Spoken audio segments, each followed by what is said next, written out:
यह एक काल्पनिक कहानी है। इसमें दिखाई गई घटनाएं, पात्र और संवाद पूरी तरह से लेखक की कल्पना पर आधारित हैं। इसका कोई संबंध किसी वास्तविक व्यक्ति या घटना से नहीं है। उसके चारों ओर धरती और वे आकाश में घूम रहे थे। जब आरव ने अगली बार अपनी आंखें खोलीं, तो उसके सामने का दृश्य देखकर उसका चेहरा गंभीर हो गया। वहां एक भूरे रंग के भेड़िए के आकार के 10 से अधिक भूरे भालू थे जो उसे घूर रहे थे, और आरव और भूरे भालुओं के बीच कुछ डार्क बिस्ट अभी भी खून से लथपथ पड़े थे और उन्होंने अपनी अंतिम सांस नहीं ली थी। जाहिर है ये भूरे भालू अपनी जीत का आनंद ले रहे थे। कितना दुर्भाग्यपूर्ण है, आरव के होठों के कोने हिलने लगे और फिर उसने बिना सोचे समझे शैलाधर को अपने पीछे खींच लिया। उसके बाद उसने निनस्तरीय गूढ़ रैंक की तलवार निकाली और शर्मिंदा होकर हंसते हुए कहा, यह एक दुर्घटना है, एक संयोग है, एक सच्चा संयोग। आप सब आगे बढ़े। जब आरव ने शैलाधर को अपने पीछे खींचा तो शैलाधर की आंखों में एक अजीब सा भाव झलक उठा, और जब उसने आरव की बातें सुनी तो शैलाधर के होठों के कोने थोड़े से ऊपर उठकर एक चलती हुई मुस्कान बन गए। दुर्भाग्य से आरव की आंखों में अब केवल भूरे भालू ही बचे थे, और उसने इस शानदार दृश्य पर ध्यान नहीं दिया। जब आरव शांत रहा तो सब ठीक था, लेकिन जैसे ही उसने बात की, वे भूरे भालू तुरंत खड़े हो गए और अपनी पूंछ की पत्ती के आकार के पंजों से अपनी छाती पर थप्पड़ मारने लगे। उसके बाद वे पहाड़ों की तरह उछले और आरव और शैलाधर की ओर बढ़ते गए। आरव की पुतलियां सिकुड़ गईं। ठीक जब वह निराशा में लड़ने वाला था, एक तलवार की रोशनी चमकी और फिर आरव ने आश्चर्य से देखा कि वे 9वें रैंक के डार्कबिस्ट तुरंत कुछ टुकड़ों में बदल गए, जिससे सभी भूरे भालुओं से एक फव्वारे की तरह ताजा खून निकलने लगा। यह एक शानदार दृश्य था। धड़ाम! भूरे भालू मीन पर गिर गए और हवा में धूल और मिट्टी का एक विशाल बादल उठा। आरव इससे होश में आया और वह शैलाधर को देखने के लिए मुड़ा। उसने देखा कि शैलाधर गर्व से हरी तलवार हाथ में लिए खड़ी थी, और उसके चेहरे पर एक बेफिक्र भाव था, जबकि उसने उस दिन की अपनी आत्मविश्वासपूर्ण और प्रभावशाली आभा को फिर से प्राप्त कर लिया था। क्या तुम अपनी ताकत वापस पा ली हो? आरव ने बात करते हुए स्वाभाविक रूप से 2 कदम पीछे हट गया। शैलाधर ने सिर हिलाया। तुमने तुमने कब अपनी ताकत वापस पाई? आरव उलझन में था। उसे याद था कि उसने उससे कहा था कि अगर वह तलवार संप्रदाय में वापस नहीं जाएगी तो रक्तहस्त द्वारा उस पर इस्तेमाल की गई दिव्य सील से उसके लिए ठीक होना बिल्कुल असंभव होगा। शैलाधर ने मृत्यु की खाई की दिशा में देखा और उसने धीमी आवाज में कहा, शायद उस बूढ़े आदमी ने मेरे लिए ऐसा किया। आरव ने यह सुनकर सिर हिलाया। अगर वह बूढ़ा आदमी था तो यह समझ में आता था। आरव को नहीं पता था कि वह बूढ़ा आदमी कितना शक्तिशाली था, लेकिन चूंकि उस बूढ़े आदमी ने लापरवाही से एक पृथ्वी रैंक की तकनीक उपहार में दी थी और मृत्यु की खाई के नीचे रह रहा था, तो ऐसा व्यक्ति निश्चित रूप से एक कमजोर और दुर्बल बूढ़ा आदमी नहीं था। अचानक शैलाधर आरव की ओर मुड़ी और उसने लापरवाही से अपने हाथ में हरी तलवार लहराई। भले ही उसने कोई मारने का इरादा नहीं दिखाया, फिर भी आरव की आंखें हिल गईं और वह कुछ और कदम पीछे हट गया और कहा, तुम अपने वादे से मुकरोगी तो नहीं ना? तुम्हें क्या लगता है? शैलाधर ने उदासीनता से कहा। आरव ने गहरी सांस ली और फिर उसने सिर हिलाकर कहा, तुम नहीं करोगी। हर रात की कहानी, हर दिन का धमाका, सिर्फ स्टोरी हंगामा पर। तो अभी सब्सक्राइब करें और बेल आइकन दबाएं, क्योंकि अगली कहानी आप मिस ना कर पाए। क्यों? आरव मुस्कुराया और कहा, भले ही मैं तुम्हें थोड़े समय से ही जानता हूँ, मेरी अंतरात्मा मुझे बताती है कि तुम ऐसी व्यक्ति नहीं हो जो अपने वादे से मुकर जाएगी। अगर तुम मुझे मारना चाहती तो तुम शायद उस समय ऐसा कर सकती थी जब हम अभी भी खाई के नीचे थे, और भले ही तुम ऐसा करने में असमर्थ होती, तुम कम से कम मुझे अपने साथ नीचे ले जा सकती थी। चूंकि तुमने मुझे वहां नहीं मारा, तो तुम शायद हम यहाँ वापस आने के बाद भी ऐसा नहीं करोगी। शैलाधर ने आरव को घूरा और आरव ने कमजोरी दिखाने से इनकार कर दिया और उसकी नजर से नजर मिलाई। थोड़ी देर बाद शैलाधर ने अपना हाथ हिलाया और हरी तलवार एक हरे रंग की रोशनी में बदल गई जो उसके पैरों के नीचे दिखाई दी। उसने कहा, याद रखना, मैं तुम्हारी जान इसलिए बख्श रही हूं क्योंकि तुम तलवार संप्रदाय के लिए मूल्यवान हो, और अगर तुम उचित मूल्य नहीं दिखाते हो तो मैं दया नहीं दिखाऊंगी। आरव ने यह सुनकर हल्के से मुस्कुराया। यह औरत बाहर से कठोर लेकिन अंदर से नरम है।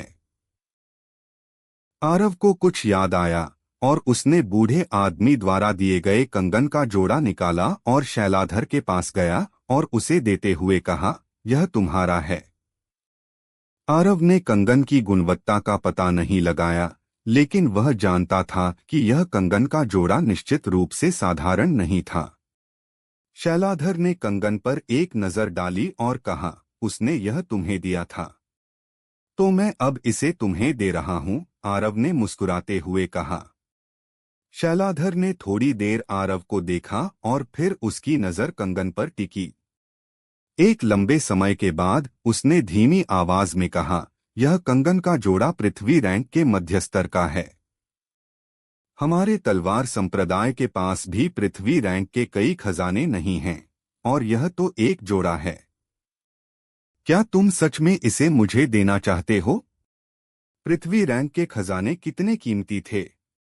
दक्षिण क्षेत्र में कोई नहीं जानता था क्योंकि पृथ्वी रैंक के खजाने दक्षिण क्षेत्र के अधिकांश साधकों के लिए केवल किंवदंती में मौजूद खजाने थे।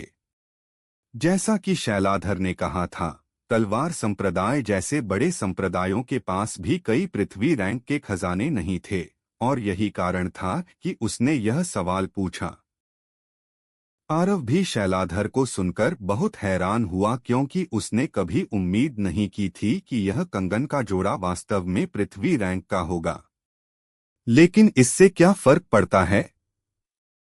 जल्द ही उसका चेहरा शांत हो गया और उसने सीधे शैलाधर का हाथ पकड़ा और कंगन का जोड़ा उसके हाथ में रख दिया।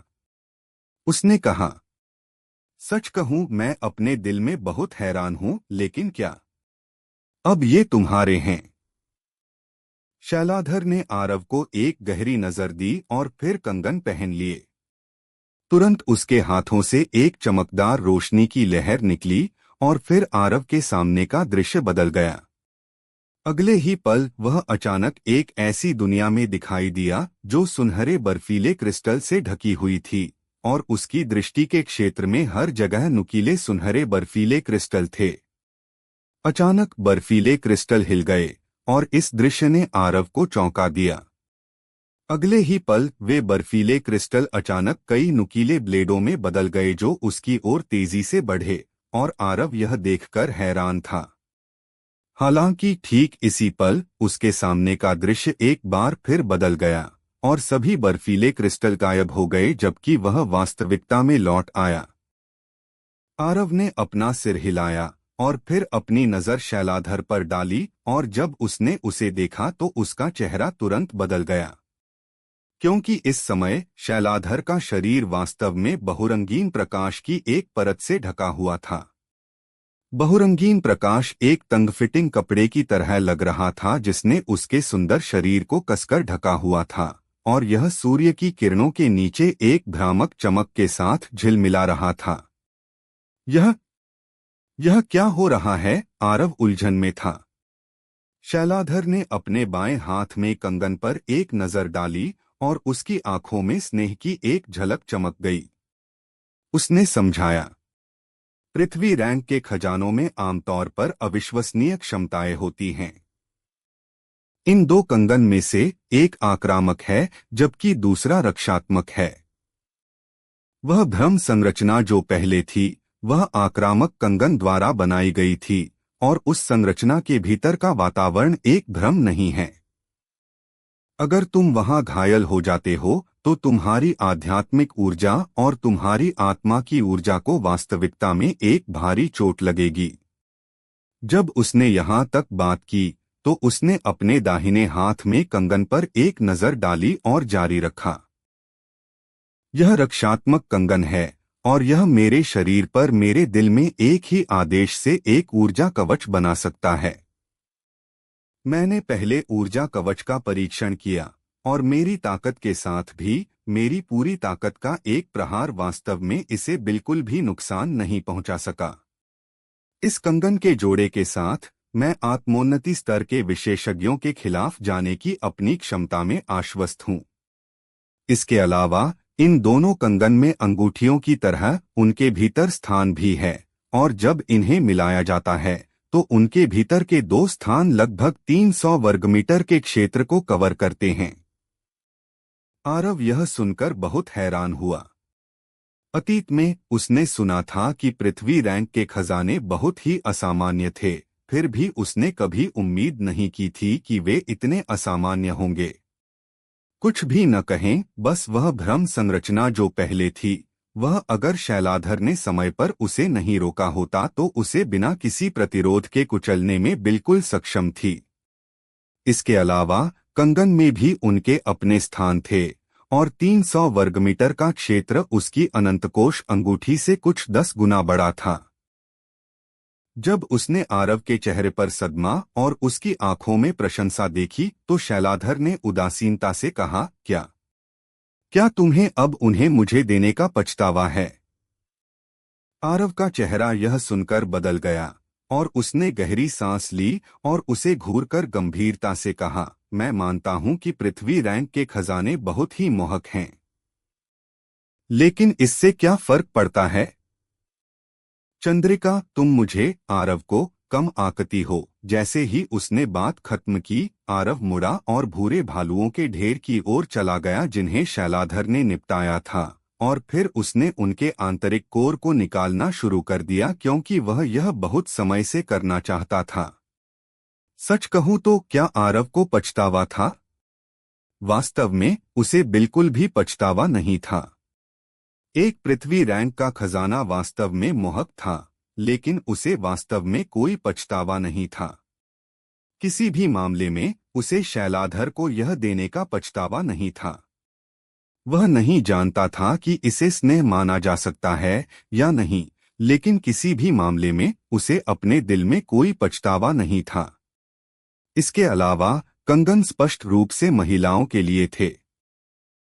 तो न केवल यह उसके पास बेकार होता, बल्कि यह उसके लिए आपदा भी लाता। जैसे ही उसने आरव को आंतरिक कोर खोदते हुए देखा, शैलाधर अचानक हंसने लगी, फिर भी वह जल्दी से सामान्य हो गई। किसी अज्ञात कारण से जब उसने आरव को गुस्सा होते हुए देखा क्योंकि उसने अंत में क्या कहा था, तो उसके दिल में एक अभूतपूर्व भावना वास्तव में उत्पन्न हुई थी और किसी अज्ञात कारण से वह वास्तव में थोड़ी खुश महसूस कर रही थी। उसने सिर हिलाया और क्षितिज को देखने के लिए अपना सिर उठाया और किसी अज्ञात कारण से उसका दिल अधिक से अधिक असहज हो गया। आरव ने खुशी खुशी सभी आंतरिक कोर को रख दिया क्योंकि ये 10 से अधिक आंतरिक कोर उसके लिए काफी बड़ी मात्रा में धन थे। जहां तक भालू की खाल और भूरे भालुओं के अन्य हिस्सों की बात है, तो उसके वर्तमान धन के स्तर के साथ वह उन्हें बिल्कुल भी महत्व नहीं देता था। चलो चलें, शैलाधर हरी तलवार पर चढ़ गई और फिर उसने आरव को देखते हुए एक उदासीन आवाज में बात की। आरव यह सुनकर अपने दिल में खुश था और उसने तुरंत तलवार पर दौड़ने में संकोच नहीं किया। एक तलवार के ऊपर उड़ना और दुनिया को नीचे से देखना कुछ ऐसा था जिसका आरव ने सपना देखा था। आरव के तलवार पर खड़े होने के बाद शैलाधर ने अपना हाथ हल्के से हिलाया और तलवार तुरंत हरे रंग की रोशनी के एक कतरे में बदल गई जो आकाश में चार्ज हो गई। आरव तलवार की अचानक उड़ान से पकड़ा गया था और वह लगभग उससे गिर गया। सौभाग्य से उसकी प्रतिक्रिया पर्याप्त रूप से तेज थी और उसने शैलाधर को जबरदस्ती पकड़ लिया। अन्यथा परिणाम अकल्पनीय होते। शैलाधर की सुंदर भौहें आरव द्वारा जबरदस्ती गले लगाए जाने से थोड़ी सिकुड़ गईं। उसने थोड़े समय के लिए झिझका, फिर भी अंत में उसने आरव को नीचे नहीं गिराया और इसके बजाय बस गति बढ़ा दी। दोस्तों, स्टोरी को लाइक, शेयर व सब्सक्राइब कर दिया करो जिससे मुझे मोटिवेशन मिलता है। आरव को प्रशिक्षण मैदान में भेजकर शैलाधर मुड़कर चली गईं। इस दौरान उसने आरव से एक शब्द भी नहीं कहा, जिससे वह थोड़ा असहाय और उदास महसूस कर रहा था। हालांकि वह अच्छी तरह जानता था कि तलवार पर उसके द्वारा उसे कसकर थाम लेने के कारण ही उसका व्यवहार अब इतना ठंडा और उदासीन। तलवार पर किए गए उस बर्ताव को याद करके आरव का चेहरा थोड़ा लाल हो गया। आरव ने गहरी सांस ली और अपने मन से सभी भटकाने वाले विचारों को निकाल दिया। यह रिश्तों के बारे में सोचने का समय नहीं था, क्योंकि अब उसे बहुत ही जरूरी काम करने थे। उसे अभी भी याद था कि 10 दिन बाद बाह्य प्रांगण की परीक्षा शुरू होने वाली थी। बेशक बाह्य प्रांगण का शिष्य बनना उसका मुख्य लक्ष्य नहीं था, उसका लक्ष्य आंतरिक प्रांगण का शिष्य बनना था। लेकिन आंतरिक प्रांगण का शिष्य बनने के लिए पहले उसे बाह्य प्रांगण का शिष्य बनना होगा। इसके अलावा वरुण वर्मा के खिलाफ उसकी एक जीवन और मृत्यु की लड़ाई भी थी। उस लड़ाई में उसे सिर्फ जीतना था, क्योंकि हार का मतलब मौत था और वह मरना नहीं चाहता था। साथ ही 1 साल बाद आरोहण रैंकिंग्स भी थी। संक्षेप में, अपने प्रियजनों, खुद के लिए और अपनी भविष्य की साथी के लिए उसे पूरी ताकत से साधना करनी थी। दबाव होने पर ही प्रेरणा मिलती है। आरव शीतसमीर खाई की ओर चल पड़ा।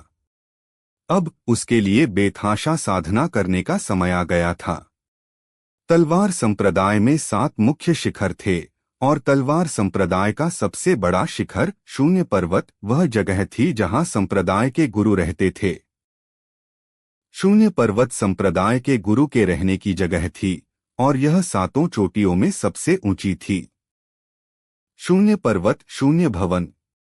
शून्य भवन शून्य पर्वत पर सबसे बड़ी इमारत थी और साथ ही यह वह जगह भी थी जहां तलवार संप्रदाय जरूरी मामलों पर चर्चा करता था। यह बहुत विशाल था और इसमें 10,000 से ज्यादा लोग बैठ सकते थे। अगर तलवार संप्रदाय में कोई बड़ी घटना होती थी तो 7 मुख्य शिखरों के शिखर प्रमुख और आंतरिक प्रांगण के सभी बुजुर्ग यहां इकट्ठा होते थे। इस समय शून्य भवन के अंदर 2 पुरुष और 1 महिला खड़ी थी। महिला वही शैलाधर थीं जो अभी-अभी तलवार संप्रदाय में वापस लौटी थीं। जहां तक 2 पुरुषों की बात है, वे ठीक वही थे, नभजीत और सफेद बालों वाले बुजुर्ग जो उस दिन शैलाधर को ढूंढने के लिए महामाया पर्वत गए थे। शैलाधर की बात पूरी होने के बाद सफेद बालों वाले बुजुर्ग की अभिव्यक्ति बहुत ठंडी हो गई और उनकी आंखों में भयंकर हत्या की भावना चमक उठी। उन्होंने कहा, मेरे तलवार संप्रदाय के उन शिष्यों को सच में भूत संप्रदाय ने मारा है। कितने दुस्साहसी हैं वे मेरे तलवार संप्रदाय के इलाके में घुसकर हमारे शिष्यों को मारने का साहस करते हैं। भूत संप्रदाय सच में और भी ज्यादा बेकाबू होता जा रहा है। शैलाधर ने धीमी आवाज में कहा, मार्शल अंकल जयराज, भूत संप्रदाय के सदस्य शायद अपने आप को निखारने और मेरे तलवार संप्रदाय के कुछ बाहरी प्रांगण के शिष्यों को मारने के लिए इतनी दूर महामाया पर्वत तक नहीं आए होंगे। शैलाधर को लगता है कि भूत संप्रदाय निश्चित रूप से महामाया पर्वत में कुछ योजना बना रहा है, वरना उनके लिए रक्तहस्त और कुछ और आत्मिक स्तर के विशेषज्ञों को महामाया पर्वत भेजना असंभव होता। नभजीत ने बगल से सहमति में सिर हिलाया और कहा, वरिष्ठ भाई, शैलाधर सही कह रही हैं। भूत संप्रदाय चुपचाप महामाया पर्वत आया और इतने सारे आत्मिक स्तर के विशेषज्ञों को भी भेजा। वे निश्चित रूप से कुछ योजना बना रहे हैं और हमारे तलवार संप्रदाय को इसके खिलाफ निर्णायक कदम उठाने चाहिए। यह सुनकर जयराज ने गहरी सोच में डूब गए और फिर उन्होंने धीमी आवाज में कहा, नभजीत विजय से कहो कि 10 तलवार गार्ड भेजें और उनसे भेड़िया घाटी, सरपवन और मौत की खाई की इंचेंज करके तलाशी ले और भूत संप्रदाय के किसी भी सदस्य को देखते ही मारने के लिए कहो। जैसे ही उन्होंने अपनी बात खत्म की, वे एक पल के लिए रुके और कहा, नभजीत, सुरक्षा के लिए तुम भी जाओ। अगर तुम्हें कोई ऐसी परेशानी मिलती है जिससे तुम निपटने में असमर्थ हो, तो मुझे संदेश मंत्रों के माध्यम से सूचित करो। जी। नभजीत ने सिर हिलाया और मुड़कर हॉल से बाहर चला गया। नभजीत के जाने के बाद जयराज ने शैलाधर की ओर देखा और एक पल के लिए हिचकिचाए। फिर उन्होंने कहा, शैलाधर, उस दिन नभजीत और मैंने भूत संप्रदाय के 2 शिष्यों को पकड़ा था और उन्होंने कहा कि तुम किसी के साथ मौत की खाई में कूद गई थी। क्या यह सच है? हाँ, शैलाधर ने सच नहीं छिपाया। जयराज का मुंह खुला रह गया जब उन्होंने यह सुना और उनका कुछ कहने का इरादा था। हालांकि जब उन्होंने शैलाधर की झुकी हुई आंखों को देखा तो अंत में उन्होंने कुछ नहीं कहा और वे बस मुस्कुराए और बोले, जो भी हो, यह अच्छा है कि तुम वापस आ गई हो। इसके अलावा अगर तुम भविष्य में भूत संप्रदाय के शिष्यों से मिलती हो तो तुम्हें लापरवाह न होने और अपने विरोधी को कम न आंकने का याद रखना चाहिए।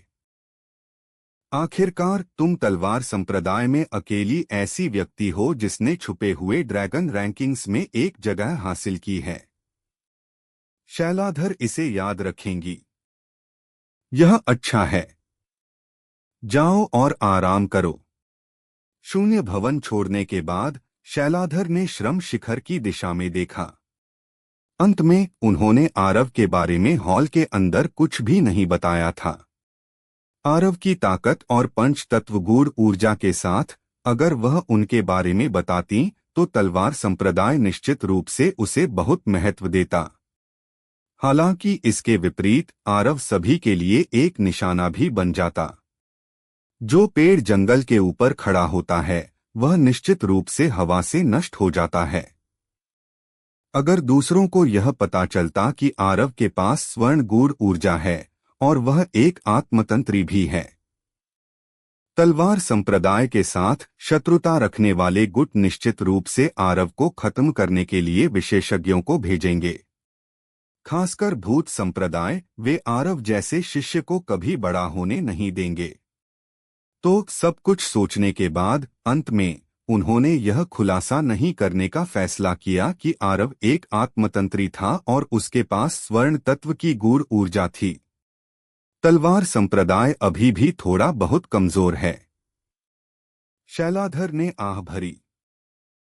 अगर आरव मूल विद्यालय या 2 महलों का शिष्य होता तो भूत संप्रदाय कितना भी दुस्साहसी क्यों न हो, वह आरव के खिलाफ कुछ भी करने की हिम्मत नहीं करता।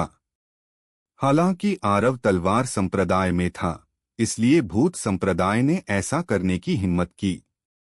यह सिर्फ इसलिए नहीं था कि भूत संप्रदाय और तलवार संप्रदाय कड़वे दुश्मन थे, बल्कि इसलिए भी था क्योंकि तलवार संप्रदाय 6 महान गुटों में ताकत में सबसे नीचे था।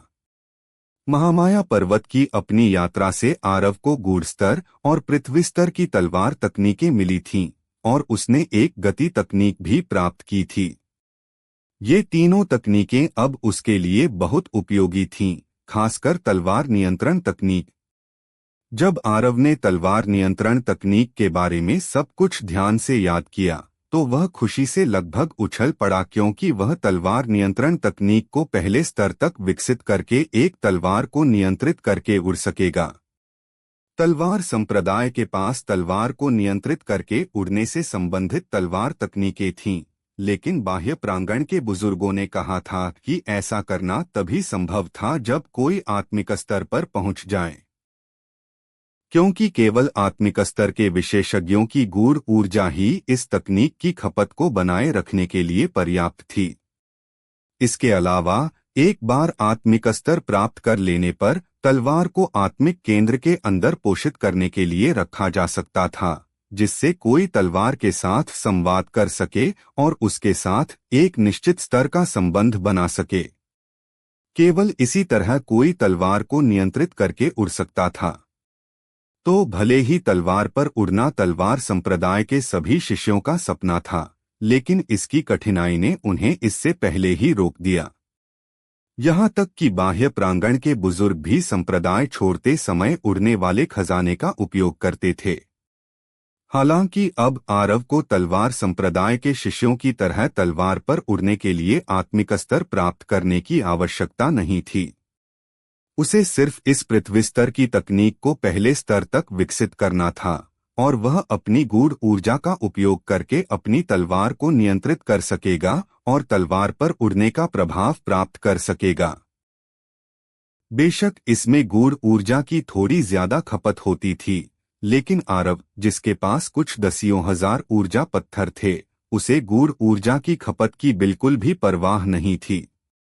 तलवार नियंत्रण तकनीक 2 स्तरों में विभाजित थी। पहला स्तर गूढ़ ऊर्जा के साथ तलवारों को नियंत्रित करना, और दूसरा स्तर दिल के साथ तलवारों को नियंत्रित करना। बेशक एक पृथ्वी स्तर की तकनीक के रूप में तलवार नियंत्रण तकनीक केवल तलवार को किसी की इच्छा के अनुसार चलने नहीं देती थी, और इसमें उपयोग के कई गहरे तरीके थे। ठीक उसी तरह जब उसने उस दिन यह विरासत प्राप्त की थी, और उस काले आकृति ने तलवार को उसके हाथ से निकलते समय तलवार की शक्ति निकालने के लिए कहा था। अगर तलवार नियंत्रण तकनीक को दूसरे स्तर तक विकसित किया जाता तो यह स्वतंत्र समर्थन रखने के बराबर होता। तलवार इच्छा के अनुसार चलती थी, और यह बहुत भयानक था। वास्तव में सख्ती से कहा जाए तो तलवार नियंत्रण तकनीक को तलवार तकनीक नहीं कहा जा सकता था, और इसे एक सहायक तकनीक माना जाना चाहिए।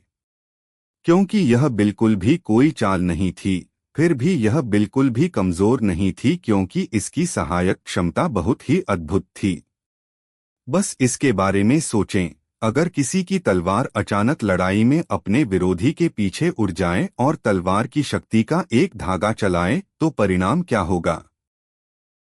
इसके अलावा विरासत में मौजूद काली आकृति ने यह नहीं कहा था कि कोई केवल एक ही तलवार को नियंत्रित कर सकता है। जहां तक कोई कितनी तलवारों को नियंत्रित कर सकता है, यह पूरी तरह से किसी की अपनी क्षमता पर निर्भर करता था।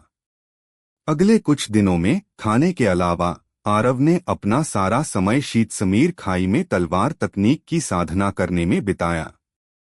उसे अब 3 तलवार तकनीकों की साधना करनी थी, और इसे बेहद थकाऊ कहा जा सकता था। हालांकि आरव को इसके सामने बहुत उत्तेजना महसूस हुई, क्योंकि अतीत में उसके पास साधना करने के लिए कोई तकनीक नहीं थी। फिर भी अब उसे अचानक एक गूढ़ स्तर और पृथ्वी स्तर की तलवार तकनीक मिल गई थी, तो वह उत्साहित क्यों न होता। तलवार शक्ति अंगुल तकनीक बहुत खराब नहीं थी, और 3 दिनों तक लगातार इसकी कड़ी साधना करने के बाद आरव आखिरकार अपनी उंगली से तलवार शक्ति का एक धागा निकाल पाया, जबकि वह ऊर्जा विभाजन तलवार तकनीक के साथ तलवार शक्ति के 2 धागे निकाल सकता था। हालांकि तलवार नियंत्रण तकनीक की प्रगति बहुत धीमी थी। जब तक उसकी तलवार उसके हाथ से निकलती थी, वह ज्यादा से ज्यादा लगभग 10 सांसों तक हवा में रह पाती थी और फिर जमीन पर गिर जाती थी। चलने की तो बात ही छोड़ दो। हालांकि आरव इससे निराश नहीं था। वह 2 साल तक मूल तलवार तकनीक का अभ्यास करने में सक्षम था, तो वह पृथ्वी स्तर की तकनीक की साधना में कैसे नहीं लग पाता। अगर एक बार काफी नहीं था तो 100 बार कोशिश करो। अगर 100 बार काफी नहीं था तो 10,000 बार कोशिश करो। सफलता आखिरकार मिलेगी।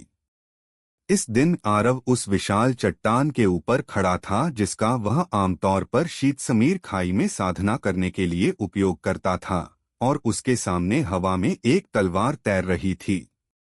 उसके हाथ आगे की ओर उठाए हुए थे, जबकि उसकी आंखें उसके सामने हवा में तैरती हुई तलवार पर टिकी हुई थीं, और उसने पलक झपकाने की भी हिम्मत नहीं की। बैंगनी ऊदबिलाव उससे बहुत दूर नहीं था, और उसने उसकी नकल की और तलवार पर भी अपनी आंखें टिका दीं। हालांकि वह आरव की तरह गंभीर नहीं था, और उसकी जीवंत आंखें बार बार झपकी लेती थीं। वह बहुत प्यारा लग रहा था। एक निश्चित समय पर आरव ने धीरे धीरे अपने हाथ हिलाए। उसके हाथों की हरकत के साथ जो तलवार उनके केंद्र में तैर रही थी वह अचानक कांपने लगी और फिर धीरे धीरे चलने लगी। हालांकि यह थोड़ी धीमी थी और अगर कोई ध्यान से नहीं देखता तो उसकी हरकत को नोटिस करना बिल्कुल असंभव था। आरव को खुशी हुई जब उसने तलवार को धीरे धीरे चलते देखा, लेकिन उसने लापरवाह होने की हिम्मत नहीं की और उसने थोड़ी देर के लिए सांस रोककर ध्यान लगाया और फिर धीरे धीरे आगे बढ़ना जारी रखा। छोटे मजदूर, तुम आखिरकार वापस आ गए। ठीक इसी क्षण एक स्पष्ट, मधुर और जानी पहचानी आवाज दाईं ओर से सुनाई दी।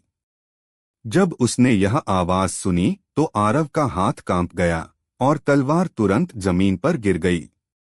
जब आरव ने इस दृश्य को देखा तो उसका पूरा चेहरा काला हो गया और फिर वह अपराधी को देखने के लिए मुड़ गया।